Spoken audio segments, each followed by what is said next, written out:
Math मंत्रा channel पर एक बार फिर से सभी छात्रों का स्वागत है। आज हम लोग प्रश्नावली 1.1 के प्रश्न संख्या 12 को हल करते हैं। प्रश्न संख्या 12 में दिया गया कि सिद्ध कीजिए कि समस्त त्रिभुजों के समुच्चय ए में R बराबर क्रमित युग्म दिया गया है T1 T2, जहां कह रहा है कि T1 T2 के समरूप है द्वारा परिभाषित संबंध R एक तुल्यता संबंध है। उसके बाद फिर एक नया क्वेश्चन बन रहा है। सबसे पहले हम लोग पहले पार्ट पे चर्चा करते हैं, यानी तुल्यता संबंध है या नहीं है। उसके बाद जो अगला क्वेश्चन पूछ रहा है प्रश्न संख्या 12 में अगला भाग पूछ रहा है, उस पे हम लोग चर्चा करेंगे। तो हमारे पास देखिए, इसको हम लोग हल करते हैं। हमारे पास दिया क्या है, एक समुच्चय दिया है और समुच्चय क्या है, समुच्चय ए, और ये कह रहा है क्या, ये है समस्त त्रिभुजों का समुच्चय, समस्त त्रिभुजों का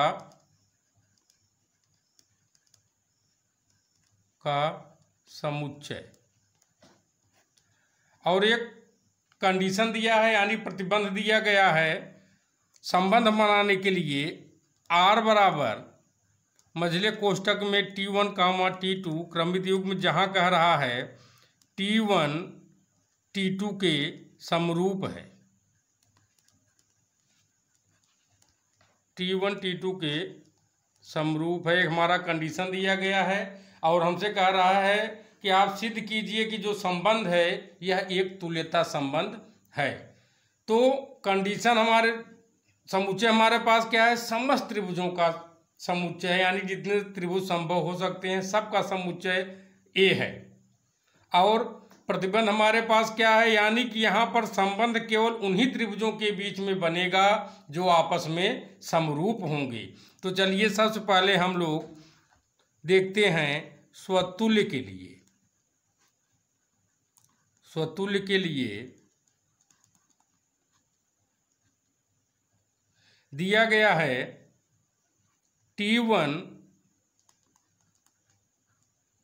T2 बिलोंग्स टू R, और यहाँ पर कह रहा है समरूप हैं। समरूप होने का मतलब हम लोग यहाँ पर जानते हैं कि दो त्रिभुज, अगर आप लोग नहीं जानते तो कक्षा 10 की गणित की किताब आप लोग लीजिए और उसमें एक पाठ आपको मिलेगा त्रिभुज। त्रिभुज के अंतर्गत जब आप देखेंगे त्रिभुजों की समरूपता, तो उसमें आपको मिलेगा कि दो त्रिभुज समरूप होते हैं यदि उनके संगत कोण बराबर हों तथा उनकी संगत भुजाएं एक ही अनुपात में हों, अर्थात समानुपाती हों।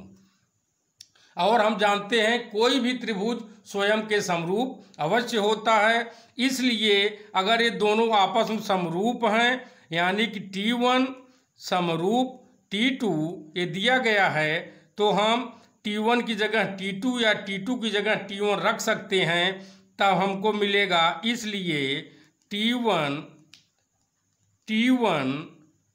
Belongs to R। अब हम यहाँ देखते हैं कि यह स्वयं से संबंधित हो रहा है, इसलिए यह क्या है, स्वतुल्य संबंध है,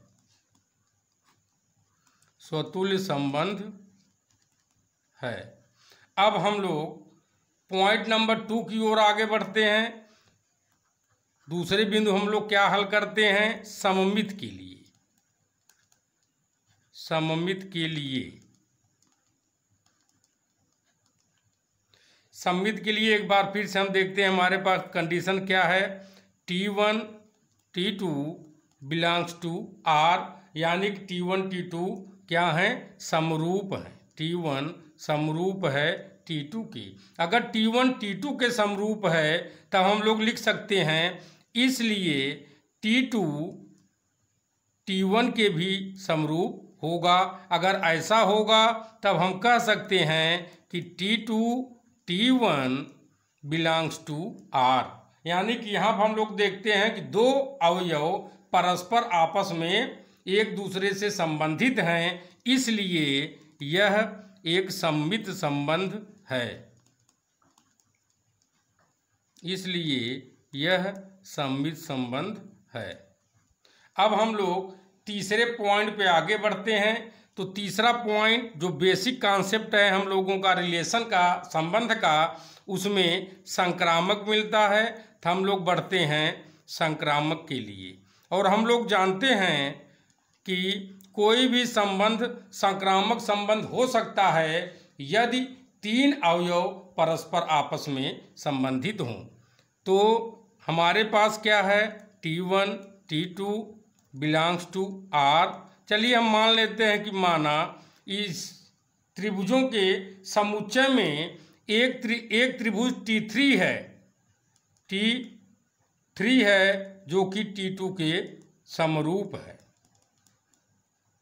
अब यहाँ हम देखते हैं कि पहला दूसरे के समरूप है, दूसरा तीसरे के समरूप है, यानी कि T1 समरूप T2 और T2 समरूप T3।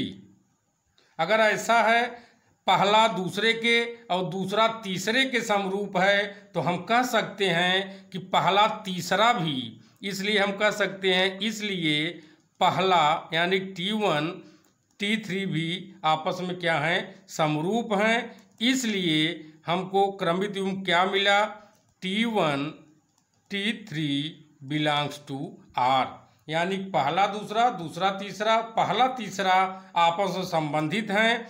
इसलिए यह क्या है, संक्रामक संबंध है, संक्रामक संबंध है। अब हम लोगों ने देखा कि जो हमारा संबंध है यह स्वतुल्य भी है, सममित भी है, संक्रामक भी है। इसलिए हम कहेंगे, इसलिए दिया गया संबंध या प्राप्त संबंध R एक तुल्यता संबंध है, एक तुल्यता संबंध है। अब इसी प्रश्न में एक भाग और दिया गया है, एक कह रहे हैं, फिर से हम लोग देख लेते हैं प्रश्न में क्या कह रहा है। प्रश्न में कह रहा है कि भुजाओं 3, 4, 5 वाले समकोण त्रिभुज T1, भुजाओं 5, 12, 13 वाले समकोण त्रिभुज T2 तथा भुजाओं 6, 8, 10 वाले समकोण त्रिभुज T3 पर विचार कीजिए। T1, T2 और T3 में से कौन से त्रिभुज परस्पर संबंधित हैं। संबंधित होने के लिए कह रहा है, यहाँ पर वही त्रिभुज आपस में संबंधित होंगे जो समरूप होंगे। तो इसके लिए हम देखते हैं, देखिए हमारे पास भुजा दिया गया है, तो समरूप का जो कॉन्सेप्ट है उसके आधार पर हम लोग चलते हैं। दो त्रिभुज समरूप हो सकते हैं यदि उनकी भुजाएं समानुपाती हों, यानी कि एक ही अनुपात में हों। तो इसको हल करने के लिए देखते हैं हमारे पास क्या क्या दिया गया है। दिया गया है एक T1 त्रिभुज जिसकी भुजाएं क्या हैं, समकोण त्रिभुज हैं। तो T1 इसकी भुजाएं क्या दी गई हैं, T1 त्रिभुज की भुजाएं दी गई हैं 4, 5, 3, 4, 5। और T2 त्रिभुज की भुजाएं क्या दी गई हैं 5, 12, 13, 5, 12, 13। और ये सब क्या हैं, समकोण त्रिभुज हैं। T3 की भुजाएं क्या दी गई हैं, T3 की भुजाएं दी गई हैं 6, 8, 10। अब हम इस पे विचार करते हैं, वही दो त्रिभुज आपस में संबंधित होंगे या तीनों आपस में संबंधित हो सकते हैं यदि ये इनकी भुजाओं में एक ही अनुपात हों, यानी इनकी भुजाएं समानुपाती हों। हम यहाँ T1 T2 में देखते हैं तो हमको क्या मिलता है, 3/5, 4/12, 5/13। और यहाँ हम देखते हैं कि आपस में इनका समानुपात समान नहीं है, इसलिए T1 और T2 यहाँ आपस में समानुपाती नहीं है। अब हम लोग विचार करते हैं T1 और T3 पर। T1 T3 पर देखते हैं, भुजाओं का अनुपात देखते हैं तो हमको क्या मिलता है, 3/6, 4/8, 5/10। अगर इसको हम लोग डिवाइड करते हैं, 3 × 3, 3 दूनी 6, 4 × 4, 4 दूनी 8, 5 एक नम 5, 5 दूनी 10। तो हम लोग देखते हैं कि T1 और T3 की भुजाओं में समानुपात है, इसलिए हम कहेंगे, इसलिए दिए गए 3 त्रिभुजों में जो आपस में संबंधित हैं वो कौन कौन से हैं? T1 समानुपाती T3, इसलिए हम कह सकते हैं कि T1 और T3 परस्पर